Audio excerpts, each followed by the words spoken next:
Buyer ने agreement sign कर दिया और फिर पोजीशन डिले हुआ। बाद में उसे पता चला कि जो एग्रीमेंट में उसने साइन किया है वही उसके लिए प्रॉब्लम बन गया।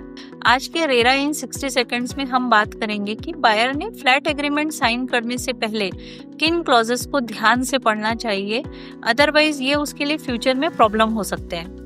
तो सबसे पहला और इम्पोर्टेंट क्लॉज होता है पोजीशन डेट का क्लॉज। एग्रीमेंट में पोजीशन डेट बहुत क्लियरली मेंशन की जानी चाहिए। उसमें किसी भी तरह के clauses like subject to approvals, tentative dates, ये सभी फ्यूचर डिस्प्यूट का कारण बन सकते हैं। दूसरा इम्पोर्टेंट क्लॉज होता है delay, refund and interest clauses. कई बार एग्रीमेंट्स में डिले के लिए बहुत नॉमिनल कॉम्पनसेशन लिखा जाता है which is not as per the RERA statutory rights.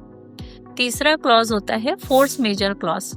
इस क्लॉज को काफी वाइडली ड्राफ्ट किया जाता है और डिले एस्टेब्लिश करने के लिए काफी बार बिल्डर्स इस पर रिलाई करते हैं।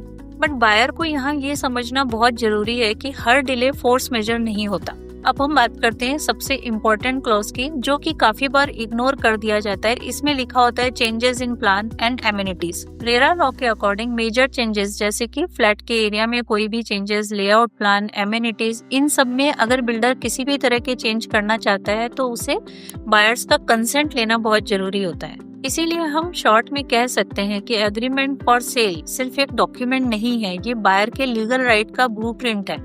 So as a property buyer, be aware of your rights. That was today's RERA in 60 seconds. Thank you.